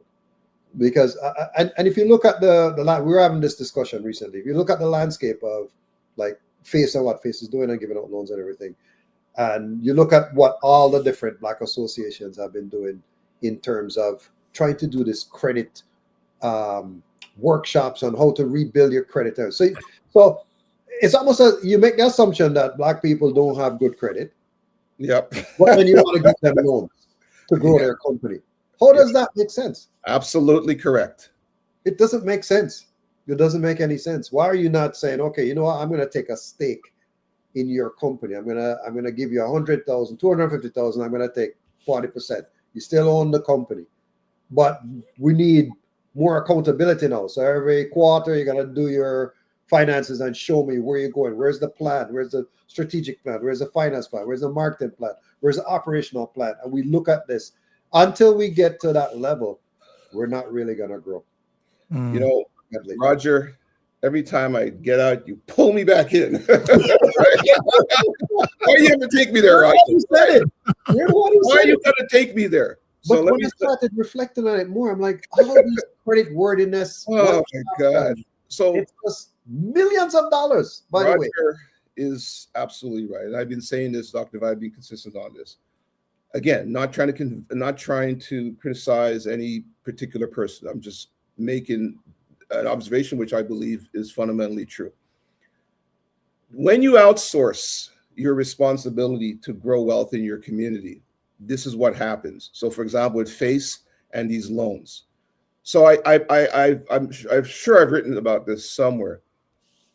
So you now have, right, through the government, when Trudeau was there, you now have the government giving you loans, and in FACE giving Black entrepreneurs loans, okay? But the mainstream, the rest of the universe in regards to venture and building businesses works on equity, right? So if you fail with equity, then the person making the investment, they understand they're making an equity investment. That's it. The entrepreneur can go on and do another investment. That's how Silicon Valley works, right? But if you shackle people with a loan, and the percentage of venture investments fundamentally don't work out, then you destroy that person. You destroy their credit. You destroy everything. And that person doesn't have a chance to come back, right? So what you're fundamentally doing, what FACE is fundamentally doing, not because they're bad people, is because they don't know better. And like what Ray said, you don't have the right people with the right expertise running things. So you revert to people who have no entrepreneurship background, they haven't built a business, they don't know anything about entrepreneurship, but they are evaluating businesses and they have no clue that that loans compared to equity is how did Facebook, how do all these companies grow, right? Through equity. So what we've done is we've actually put Black folks back, and when it comes back again to outsourcing your responsibility, it is your if you're now, if you're a successful Black executive or entrepreneur or whatnot, instead of setting up an organization to help Black people, instead of doing all that nonsense, why don't you find those Black companies and invest your equity in that companies? And if you have some expertise, maybe loan that expertise to the Black company. This is called VC investing, which has which in every society, okay, has grown via personal investment in businesses moving forward. The government can't do it for you. And all, if you look at what's happened, there's no statistics, but if you look at what happened from what I'm seeing here, what has happened with all the loans that the government that FACE has given to these Black entrepreneurs? You can't compete in this universe in terms of growing a big business or from a venture perspective if you're servicing debt. It's just investing 101. It's just finance 101. Like, it's just 101. simple. But we fooled Black people into believing, oh, the government's going to do it all for you. They're going to give you these nice loans and you're going to be fine. All you're doing is saddling people in debt, and the percentage of the people you set back, because the majority of businesses fail, which is fine, right? But if you're saddled with debt, you're saddled. If it's equity, you're going to just start over again. And these are just fundamental things in our community that I don't think we have that literacy of investment on. Even during COVID, just a final point. Even during COVID, the government lent businesses money to keep them afloat, especially in the hospitality sector. So I know this because a number of restaurants got this loan. Then guess what happened? At the end of 2024, when the loan was due, they didn't have the money to pay. Absolutely. So a lot of them folded. So Dr. Vibe, this is a reason why a lot of the restaurants folded at that point. So last year, we've seen a number of restaurants, not just Black-owned restaurants. Yeah. Right? Restaurants Canada expects 6,000 to 7,000 restaurants to close this year. 100%. Across Canada. 6,000 to 7,000. That's not a small number, right? So, but the thing is, to Perry, I do find, to kind of Ray's comment, is that we don't work together. And maybe there's times when a restaurant, let's say, I'm going to use restaurant because I'm so intimate with the restaurant space. If they're in trouble, like I know there's one in trouble right now, right? Nice restaurant downtown, very, very nice, in trouble. But the owner, the Black owner, is not going to come to his community and say, hey guys, I want an investment of, I don't know, 200,000 to keep this thing going. Like, right? I don't know. They don't have the humility, I think is the word, to come and ask for help. Some people feel like, oh, I'm just gonna try and do it on my own because Black people are not going to support me anyway. That's rubbish. That whole thought process is rubbish. And I'm here to testify. You're right. Because for all the ventures that I've done, it has been Black Canadians that helped me to push these things through. You know, Roger, again, you're gonna keep this show going for a little longer, but you're so right, because, and it goes both ways, right?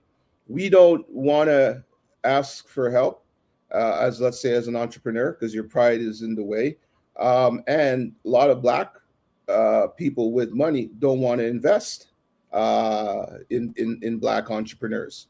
So this is my point about personal responsibility, and we have to invest in each other. That's how every other, community grows.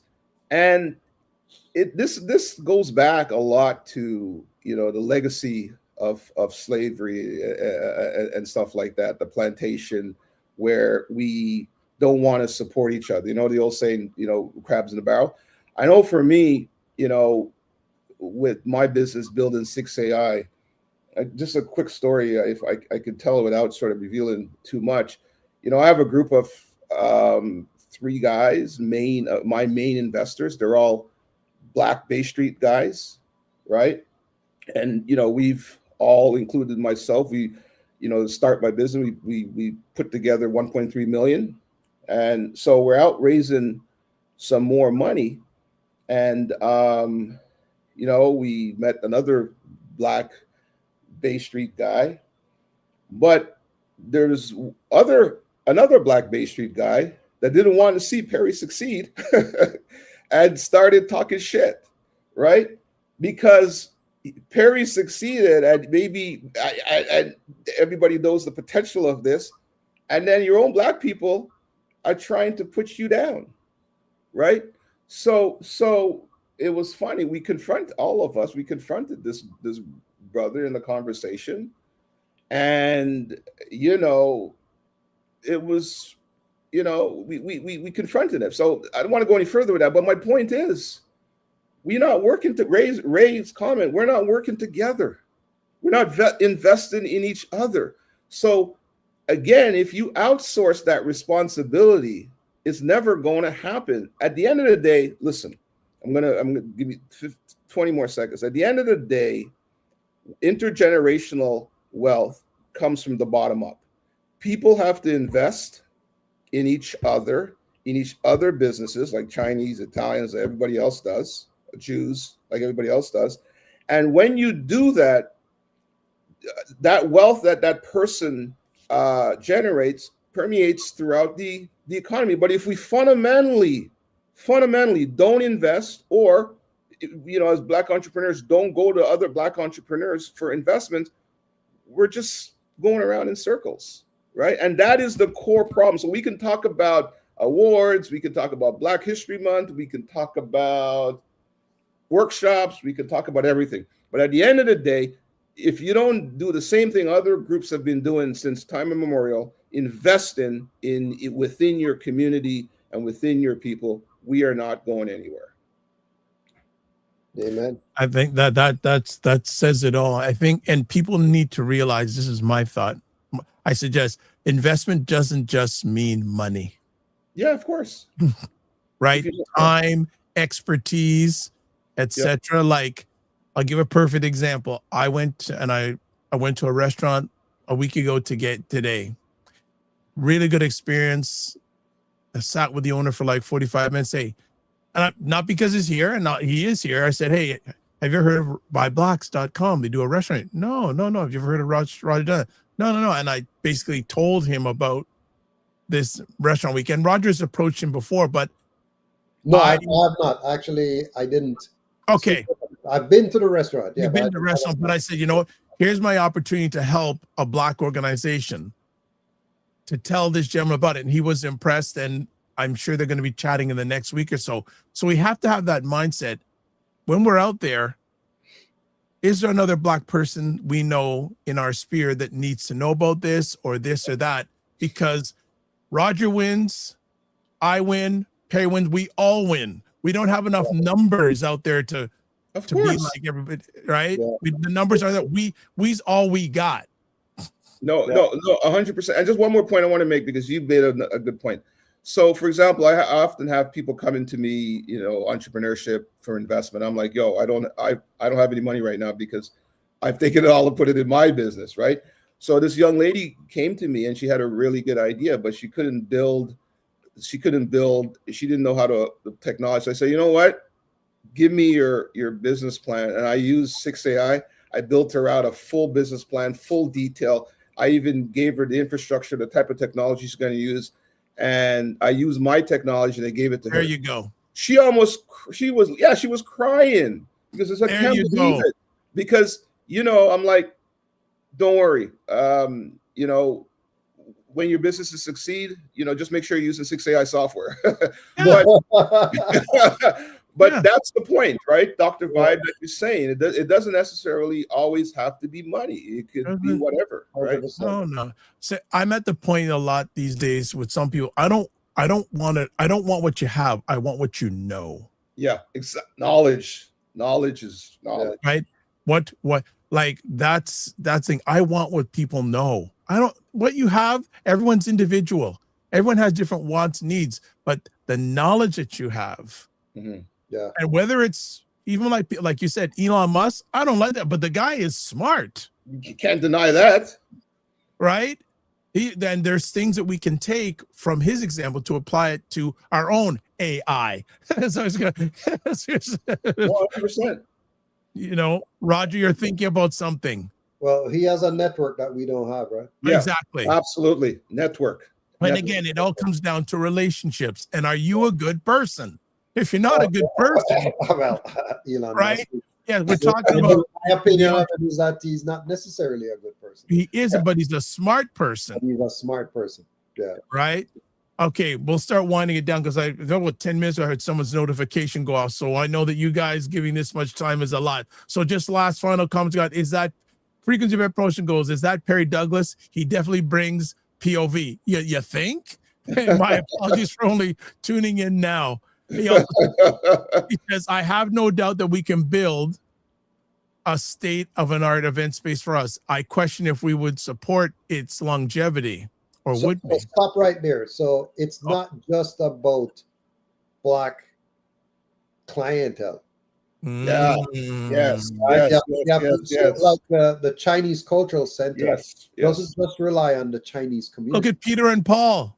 Yeah, they don't just rely on the Russian community, right, or the Ukrainian community. Very good point. Spaces they rent to everybody, but your space has to be beautiful.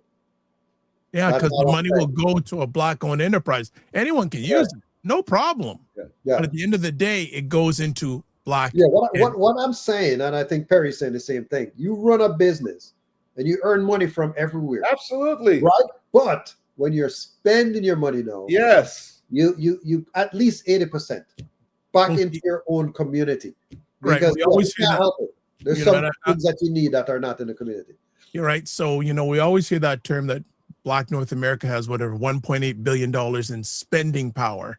I don't call that, I say it's investment power. What are we investing that money? Where are we investing it? Not spending it. Yeah, where are we investing it? So many talking points, because there's a friend of mine and his daughter is like early 20s, and he is very pro-Black, and she's buying hair supplies, and he's saying, why don't you go to the Black-owned place? It's like, let's say it's 15 minutes away from the house. And she said, well, the Asian-owned place is 5 minutes away. So she's not interested in inconveniencing herself 10 minutes to go on something. So that's up back to the point of mindset. My dentist is an hour away from me. There are 20 dentists in Whitby where I am. 20. But I want to go back and support my Black-owned dentist. 100%. So here's Ray agreeing with us, saying business loans destroy startups. Absolutely. Payments are usually due 30 days after advance while the business is still growing. The outcome is usually detrimental to the business growth. He also, go ahead. We can go a whole day on this, but keep on going, Perry. Ray brings some good points. You see, what I like about Ray, he just understands how the world works, and he's just honest, right? And for me, that's so important. I mean, should we not criticize Face for doing a bad deal for our community? Should we not criticize those leaders who created jobs for themselves, as opposed to, because when you start saying you're doing something in the public interest, then you become a public servant, right? And you have to do things in the public interest. So shouldn't Face be looked at and criticized and ask for, what statistics do you have? Like, we need to learn from, like, again, I'm not attacking the individuals as people. I'm looking at the organization. So don't take it personal. But at the end of the day, there are people there who make decisions, right? And again, it goes back to outsourcing. We should learn from these loans and Face. So if we learn from that, and it's our job to criticize these things intellectually, okay, so we can learn from it. And if there are mistakes there, we can learn from it and not another generation do the same thing over and over again. That's what the job, I believe, of media is, in terms of being able to put things under scrutiny. Because if we raise comment here, business loans destroy startups. That's fundamentally true in any particular domain, in the mainstream. It doesn't change. Black folks don't live in an alternative reality. Okay, we may want to create that, but there's only one reality in this world. Okay, there's no alternative reality.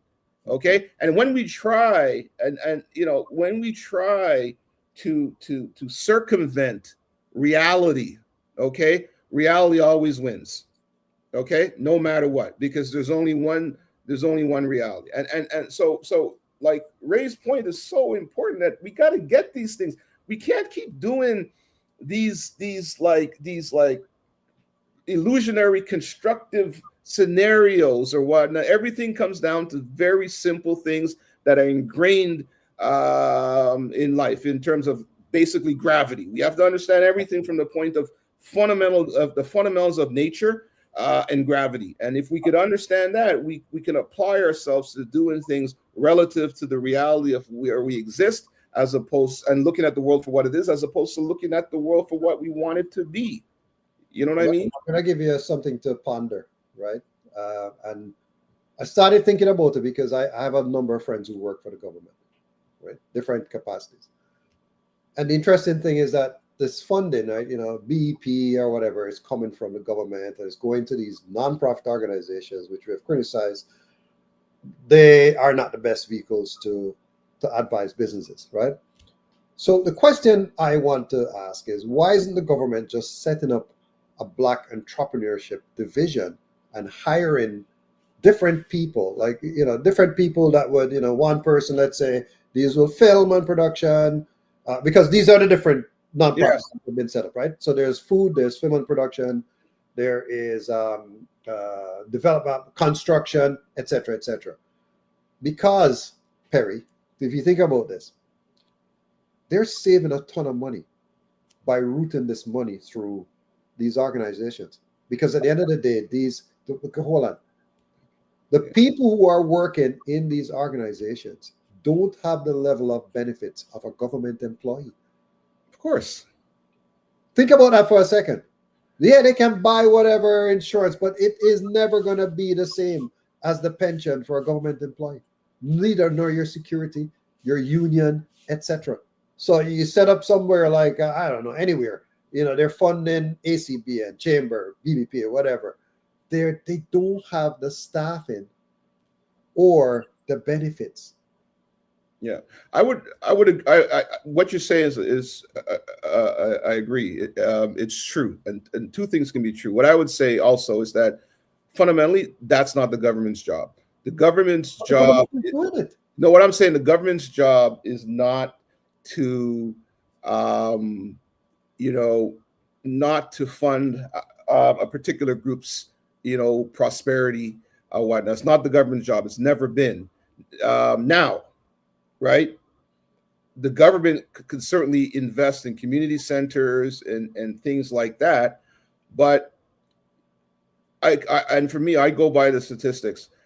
I don't believe, because I already know the answer to this, I don't believe you can find anywhere in history, right, where the government created prosperity for a particular group of people. Now, having said that, if you look at Singapore as an example, right, now it's different because Singapore, created an entrepreneurship culture and invested for the entire country. That's how it came out of colonialism and it's done so well. South Korea, as an example, even if you look at Angola, is it Angola? Zambia, I believe. There's one. No, I think it's Angola. But even if you look at Botswana, where Black Panther came out of, if you look at the history of that, at one time, people don't know, Botswana for about 10 years straight was the fastest growing economy in the world. After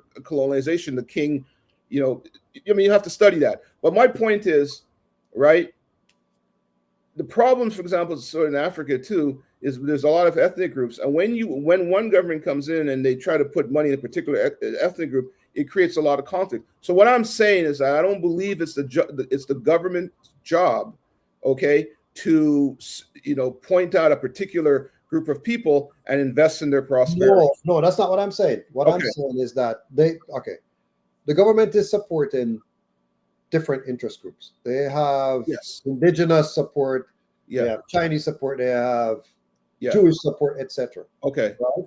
And they're funneling the money to nonprofit organizations. I see what you're saying. Okay. So why not just set it up? Because what I'm looking at, this is my point. I'm looking at something like like any fund that gives money to media, and you look at the faces that are doing the presentation, there's no Black faces in it. Of course not. So the fact of the matter is that there is a group of people that are earning money from the government jobs, getting government benefits that don't look like us, but 100%. Are responsible for giving money to us. And what I'm saying is, why don't we just have our people in there, working there instead? I think it would be better off for people, even the people running FACE, if FACE was just a government department versus being a separate organization, right? Why not? The same people. I'm saying is it's the same people, but give them their benefits. The problem with what you're saying is that what you're saying makes sense. All right, we're gonna end it off on that. We're gonna end it off on that. There we go. Give them better benefits. I'm telling you, because I've seen almost every organization, the turnover in the staff is so high. But that makes too much sense, Roger. So okay, we're gonna end it off on that, gentlemen. We got some final comments here from people. I just want to get them out. Want to make sure. So Ray says equity investment uses a completely different approach. Equity investment can also come with a whole quote executive team unquote that can help businesses scale faster. He also says with less profitability of being straddled with debt that the owners can't replay. That's like Shark Tank model. Yeah. Derek Edwards, I don't agree with this. All say we never work together. I disagree with that. There's a lot of examples of us working together. But respect your opinion. Ray also says everyone. Here he goes. Everyone I knew who took that $60,000 K during COVID ran into major financial challenges when the repayment was necessary. Not bad, boy. I said no. We're not doing it. Yep. JG Mars says. The lack of trust, honesty, and real community is a tremendous barrier. Oh my God! Very good point. Very good point. Significant factor. Absolutely. Dr. Tachi says, I think we should also hold Black business to higher standards than we do others. While it's true, many improvements can be made to some business, we will take to social media to air our grievances. Yeah. I mean, grievances are aired about every business and every background, so I don't really. It's fine. Dr. Tacky says also, we very quickly and not to extend the grace for things that may be out of their control. The designer Hanifa is taking a break because of uproar over shipping times. She didn't communicate well, which was a problem, she says. But there were, she also says, which was a problem, but when there were all sorts of people who felt it necessary to drag the company publicly. And that will be too much like, right, Roger. She says he had, So that is it, gentlemen. Rock the house. Oh boy. Rock the house today. Perry, quick, because I know you probably got to run. What's going on with 6AI? Yeah, 6AI, we as you know, we have our beta version. Roger's a user, you're a user. Yes, sir. Yeah, we have over like 100 people using our products. We signed an MOU with a major Gulf Middle East company to be a reseller. Wow. We're working. I'll just put it out there now. We have an agreement with Howard. I shouldn't say. We're working on an agreement with Howard because not until something is finalized. I don't want to say it. So the HSBCUs, the historically Black colleges in the U.S., we're doing something with 6AI, and just also interrupt you. Dr. Tachi is a Howard graduate. Oh, wonderful! And also, my dad is a Howard graduate. Oh, that's great. Actually, one of my investors, his son goes to Howard too. So what we're also doing, which is big time, we've created something called 6AI, and give me a few minutes to explain this. 6AI Sport. And what we're doing is that the whole thing in the U.S. with NIL, this. So you have a whole bunch of young Black, kids now, primarily in football and basketball. And they're coming out, and now what's happening? They're getting millions of dollars in college. So it's an opportunity to create wealth. But a lot of these kids, all of a sudden, they go from no money to a whole bunch of money, and they end up mismanaging it. You got all kind of family members coming out of the woodwork. You got people calling themselves agents, taking 20%, and all that kind of stuff. So what we are doing, and I'm working, actually I have another call this afternoon. I'm working with a former NFL coach. He's actually also now, he used to coach at UCLA. Now he's actually a football coach over at Howard. What we're working on is we're working on 6AI Sports. So long story short, these players will get the 6AI software, And on it, you're going to have the opportunity to have financial literacy courses. You're going to have the opportunity to have contracts. You know what? I'm going to interrupt you. Yeah. You may want to talk to Dr. Tachi because she has a lot of connections in sororities. Okay. Yeah. Yeah. 100%. Yeah. You know, so I will make that conversation happen because I know she's very into that space. She's a member of one of the biggest Black American sororities in America. Listen, happy to do that. So simply what we're doing at 6AI, we're using knowledge, applied intelligence to empower these young kids so they can understand how to not get ripped off. They can understand that even if they make $2 million in college, not all of them is going pro. You can how to properly invest this money to create, wealth for yourself or that is real. No, Perry, we're doing a lot of big things. That is really good. Yeah, we got a lot of deals flowing, and we'll be making announcements soon. Well, please if you have time, announce them here. We'd be happy to broadcast them for you. Absolutely. 100%. What's going on at Buy Blacks? It's all about Restaurant Week, sir. It's coming up May the 11th to the 17th, so everything is geared to making sure that these restaurants get proper marketing, completing the sponsorship, closing off that hopefully by the 15th of March. And then the tedious job of promoting it. So we're looking to do this year. We're doing our kickoff at Mascot Brewery. It's invite only, of course, and then we're looking to do hopefully 2 pop-ups, one with Tropicana and one with JCA. So we know because the caterers don't have spaces, right? So we're trying we can create an environment where they could come and sell and get some exposure and everything. So that's what we're looking at this year, which is a little different. Shout out to Narissa from the BBABC in British Columbia. Yeah, and they've been such a great ally. And also a lady by the name of Renee Boudreau. I hope I pronounce her name properly. She runs she's a content creator from Nova Scotia, Explore and Elevate Nova Scotia.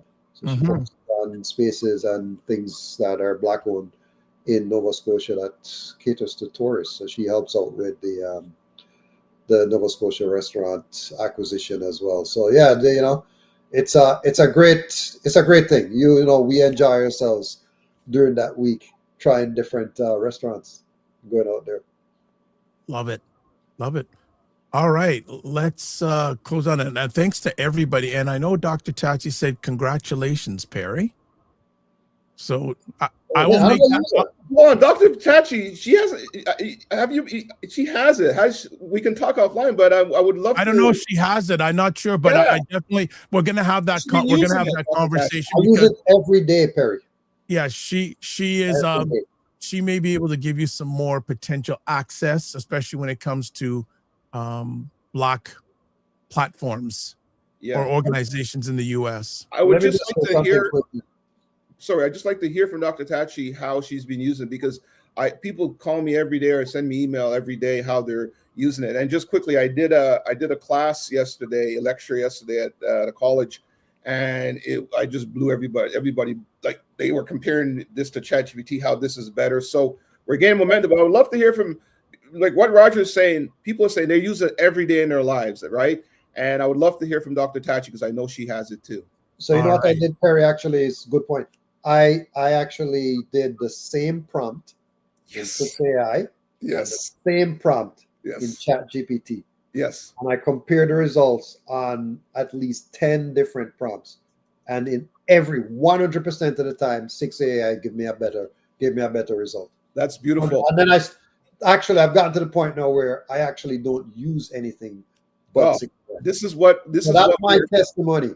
Guys, I tested it. I used both systems to see, and I stuck with 6AI. Dr. Vibe, I need that clip, man. If you want, like you said, it's more than just money. I need that clip from Roger. Can you promise me you're going to send me that clip? If he reminds you, I will make that happen. I will make that happen. Send me an email right now. Send me email. Okay, we'll make that happen. Absolutely. All right, so let's just wind it down here. So thanks for everybody for watching today. As always, subscribe to the Dr. Vibe Show on YouTube and hit the notification button. Like the Dr. Vibe Show on Facebook, LinkedIn, Instagram, TikTok, Blue Sky, and Substack. The other thing we're going to do here is if you want to get hold of Ryan Knight, it's Ryan Oneil Knight, and that's Knight with a KN, not an N. And also you can find out more about the Dr. Vibe Show going to taplick.cc/the VIBESHOW.com. And you can watch replays of this show on the Dr. Vibe Show on YouTube, Facebook, LinkedIn, and also the Afro Caribbean Business Network on YouTube, and also Ryan Oneil Knight on YouTube. So that's it for today, family. Again, gentlemen, you hit it out of the park. And Perry, thank you again. And really want to know, we got to talk offline. I love that initiative about the NIL. Really, really, really important thing. I'll email you the deck. Yeah, I'd love to see it. No, I'd really love to see it. That's fantastic. All right, Okay. so here we go. Live your life as a dream. If you can dream it, you can make it. Sometimes you have to get smaller to get stronger. Block assumptions. Aim bigger, aim better, aim higher, aim wider. Love, faith, and respect. Don't just manage your time, manage your energy. Remember to give yourself grace. And if you're not making money, make history. Try to do both and make it better. God bless. Peace, y'all. Keep the faith. Again, Roger and Perry, thank you as always. Be well and keep the faith. Happy Friday.